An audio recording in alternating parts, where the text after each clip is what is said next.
చేసేయాలి. మళ్ళా మీకు జ్ఞాపకం చేస్తున్నాను, కొలస్సీలకు రాసిన పత్రిక 3వ అధ్యాయం, కొలస్సీలకు రాసిన పత్రిక 3వ అధ్యాయంలో చంపవలసిన వాటిని గూర్చి రాయబడి ఉంది. చదువుదాం రండి. కొలస్సీలకు రాసిన పత్రిక 3వ అధ్యాయము, చంపాల్సిన వాటిని గురించి రాయబడి ఉంది. చదువుదాం రండి. 5వ వచనము, మీరు క్రీస్తుతో కూడా, క్షమించండి, 5వ వచనం, కావున భూమి మీద ఉన్న మీ అవయవములను అనగా జారత్వమును, అపవిత్రతను, కామ ఆతురతను, దురాశ అను విగ్రహారాధనను, ధనాపేక్షను చంపేసేయండి. ఏముంది అక్కడ? చంపేసేయండి. ఏం చంపాలంట? జారత్వాన్ని చంపేసేయండి.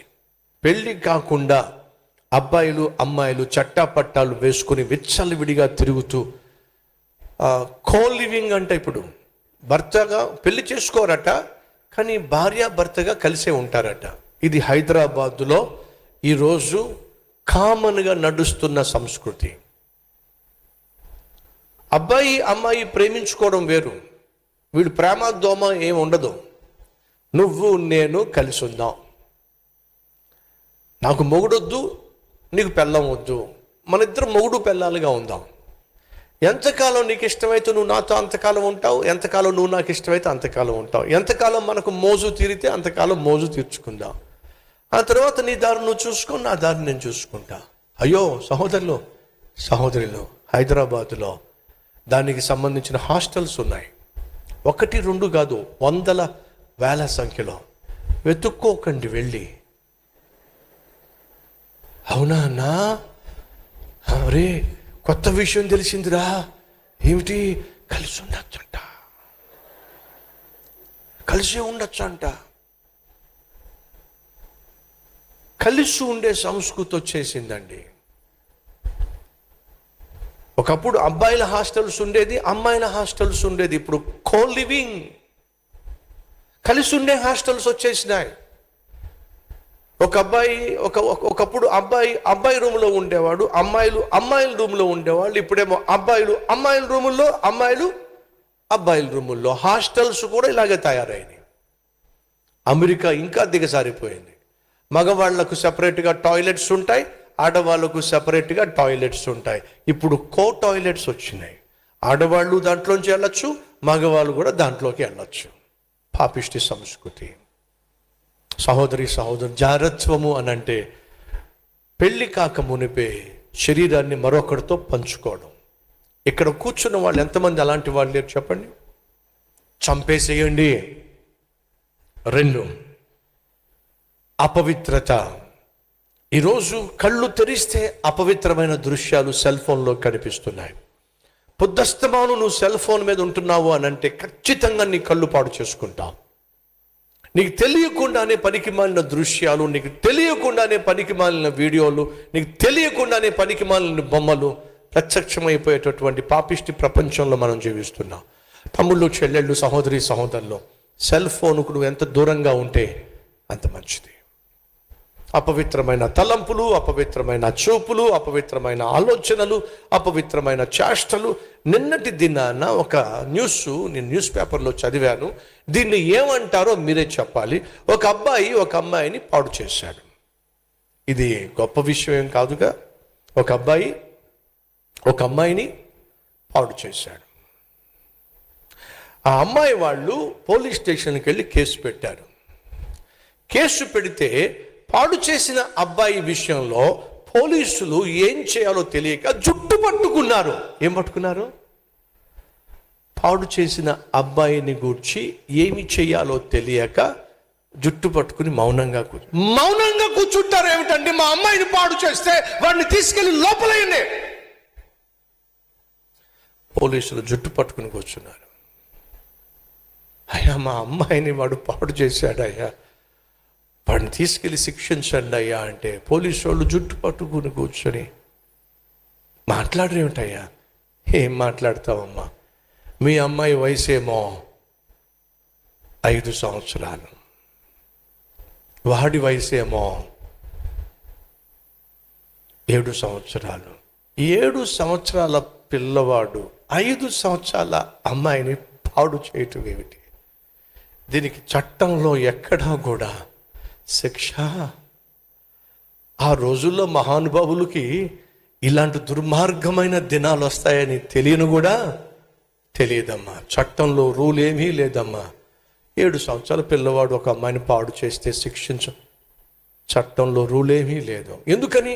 ఆ చట్టం రాసినప్పుడు ఇలాంటి దౌర్భాగ్యమైన దినాలు వస్తాయని వాళ్ళు ఊహించలే. అర్థమవుతుందా? ఎక్కడి నుంచి వచ్చిందండి వీడికి ఆలోచన? బొమ్మలో బూతు బొమ్మలు.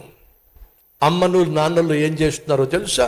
పిల్లలకి దేవుని గురించి చెప్పడానికి బదులుగా, దేవుని బైబిల్ యొక్క కథలు చెప్పడానికి బదులుగా, వాక్యం నేర్పించడానికి బదులుగా, ప్రార్థన చేయించడానికి బదులుగా, వాడు ఏడుస్తుంటే వాడి ముఖాన్ని ఏం చేస్తున్నారు? సెల్ ఫోన్ పడేస్తున్నారు. వాడు ఆ సెల్ ఫోన్ తీసుకొని వాడు తెలియకుండా ఏవేవో నొక్కేస్తున్నాడు. అలా నొక్కేస్తున్నప్పుడు బూతు బొమ్మలు వచ్చేస్తున్నాయి, బూతు వీడియోలు వచ్చేస్తున్నాయి. వాడు ఎప్పుడూ చూడనటువంటి భయంకరమైనటువంటి బూతు బొమ్మలు వాడు చూస్తున్నాడు, మీకు తెలియకుండా చూసేస్తున్నాడు. చిన్న వయసులోనే వాడికి వికృతమైన ఆలోచనలు వస్తున్నాయి. 5 సంవత్సరాల పాప రక్తస్రావం అవుతున్నప్పుడు, పేరెంట్స్కి ఏం అర్థం కాక అల్లాడిపోతున్నప్పుడు ఏం జరిగిందమ్మా అంటే వాడిని చూపించింది. వాడిని తీసుకెళ్ళి పోలీస్ స్టేషన్లో పెడితే వాడు చెప్తున్నాడు, ఎస్ నేనే అంటున్నాడు. ఏ వయసు అండి? 7 సంవత్సరాల వయసులో. ఇలాంటి పాపిష్టి సంస్కృతిలో మన పిల్లలు పెరగకూడదని చెప్పే కల్వరి టెంపుల్ స్కూల్ని ఏర్పాటు చేసింది. ఆ చిన్న వయసులో ఆ బిడ్డలకు ఆత్మీయ పాఠాలు నేర్పించాలని, దేవునందు భయభక్తులతో పెంచాలని, మొగ్గగా ఉన్నప్పుడే వాళ్ళ జీవితాలు తుంచివేయబడకూడదని ప్రతి ఒక్కరూ కూడా కల్వరి టెంపుల్ స్కూల్లో చదువుతున్న బిడ్డల కోసం ప్రార్థన చేయండి. ప్రార్థనతోనే ఆ బిడ్డలు అక్కడ చదువుకోవాలి. ముందుకెళ్ళిపోదాం. అపవిత్రత చంపేసేయండి, జారత్వాన్ని చంపేసేయండి. ఆ తర్వాత ఏముందో చూడండి. ఆ తర్వాత ఏముంది? కామ ఆతురతను, అనగా కామంతో కూడిన కోరికలు. ఈరోజు మీరు గమనిస్తున్నారా? భార్య 50,000 సంపాదిస్తుంది, భర్త 50,000 సంపాదిస్తున్నాడు. భార్య ₹1,00,000 సంపాదిస్తుంది, భర్త ₹1,00,000 సంపాదిస్తున్నాడు. భార్య 2,00,000 సంపాదిస్తుంది, భర్త 2,00,000 సంపాదిస్తున్నాడు. నీకు నాకు ఏమిటి డిఫరెన్స్? నువ్వు చెప్పినట్టుగా నేనెందుకు వంట చేయాలి? నువ్వు చెప్పినట్టుగా నేనెందుకు ఇంట్లో ఉండాలి? నీ సంపాదన ఎంతో, నా సంపాదన కూడా అంతే.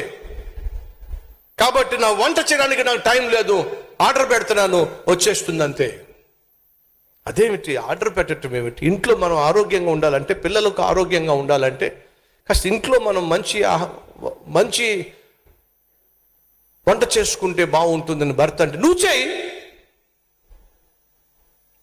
నేను సహాయం చేయమంటే చేస్తాను, కానీ వంట చేయమంటే ఏం తప్పేమిటి? నువ్వు సంపాదిస్తున్నప్పుడు నేను సంపాదిస్తున్నాను, ఇద్దరం ఈక్వల్. ఇది ఈరోజు ఫైట్. భర్త బాధ్యతలు మర్చిపోతున్నాడు, భార్య బాధ్యతలు మర్చిపోతుంది. ఇల్లు తీసుకెళ్ళి పీకి పందిరేస్తున్నాడు. ఈరోజు మన మధ్య లేరంటారు అలాంటి వాళ్ళు. ఫైటింగ్, ఈక్వాలిటీ కోసం, రైట్స్ కోసం ఫైటింగ్ చేస్తున్నాం.